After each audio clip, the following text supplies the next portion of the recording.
అమెరికాలో దుండగుడు జరిపిన కాల్పుల్లో తెలుగు యువకుడు ప్రాణాలు కోల్పోయాడు. గుంటూరు జిల్లా యాజలి గ్రామానికి చెందిన గోపీకృష్ణ 10 నెలల క్రితమే అమెరికా వెళ్లాడు. సూపర్ మార్కెట్లో పార్ట్ టైం జాబ్ చేస్తున్నాడు. అమెరికా కాలమానం ప్రకారం శుక్రవారం రాత్రి 1:30కు సూపర్ మార్కెట్లోకి చొరబడ్డ దొంగ గోపీకృష్ణపై కాల్పులు జరిపాడు. దీంతో అతడు అక్కడికక్కడే కుప్పకూలిపోయాడు. ఆసుపత్రికి తరలించేలోపే ప్రాణాలు కోల్పోయాడు. కొడుకు మరణ వార్త తెలిసి తల్లిదండ్రులు కన్నీరు మున్నీరుగా విలపిస్తున్నారు.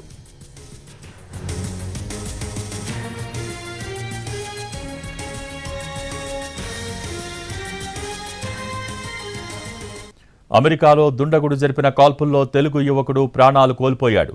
గుంటూరు జిల్లా యాజలి గ్రామానికి చెందిన గోపీకృష్ణ 10 నెలల క్రితమే అమెరికా వెళ్లాడు. సూపర్ మార్కెట్లో పార్ట్ టైం జాబ్ చేస్తున్నాడు.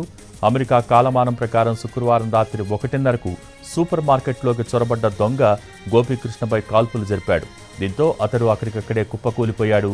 ఆసుపత్రికి తరలించేలోపే ప్రాణాలు కోల్పోయాడు. కొడుకు మరణ వార్త తెలిసి తల్లిదండ్రులు కన్నీరు మున్నీరుగా విలపిస్తున్నారు.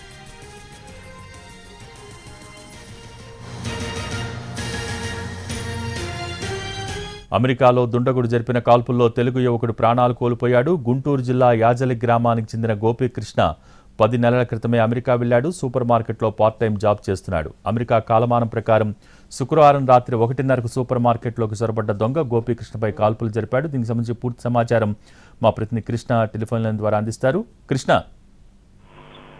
Thank you Bhogi. బాపట్ల జిల్లా ప్రాంతానికి సంబంధించినటువంటి యాజలి గ్రామానికి సంబంధించినటువంటి ఒక స్టూడెంట్ ఎవరైతే ఉన్నారో అమెరికాలో కాల్పుల్లో మృతి చెందడం అనేది తీవ్ర దిగ్భ్రాంతికి గురి చేసింది. అయితే ఇతను ప్రధానంగా ఎంఎస్ చేయడానికి అమెరికా వెళ్ళినట్లుగా తెలుస్తా ఉంది. అందులో భాగంగా అక్కడ పార్ట్ టైం జాబ్ చేస్తా ఉన్నాడు. ఒక సూపర్ మార్కెట్ లో అతను జాబ్ చేస్తా ఉన్నాడు. అయితే భారత కాలమాన ప్రకారం ఏంటంటే మొన్న నైట్ అంటే శుక్రవారం రాత్రి సుమారుగా 1:30 గంటలు దాటిన తర్వాత అంటే శనివారం వస్తుంది మనకైతే ఆ టైంలో ఒక్కసారిగా వచ్చినటువంటి ముసుగు ధరించినటువంటి దుండగుడు వరుసగా 3 రౌండ్లు కాల్పులు జరిపినట్లుగా తెలుస్తోంది. అత్యంత సమీపంగా అంటే ఫేస్ మీద కానీ ఇతరత్ర ఛాతీ మీద కానీ కాల్పులు జరిపినట్లుగా మనకి విజువల్ చూస్తే కూడా అర్థమవుతోంది. అక్కడ జరిగిన సంఘటన కూడా ఎలాంటి పెనుగులాట కానీ ఎలాంటి అడ్డుకోవటం కానీ లేదు. రావటం దుండగుడు ఏకబిగిన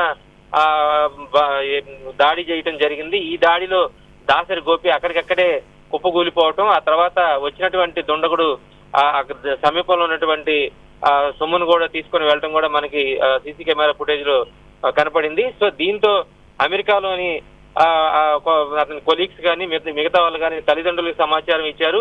దాడి జరిగిందన్న విషయాన్ని తెలుసుకొని బోటును విలిపిస్తూ ఉన్నటువంటి పరిస్థితి కనిపిస్తూ ఉంది.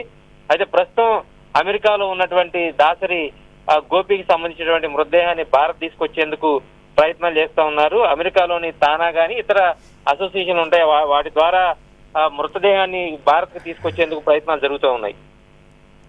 Thank you Krishna.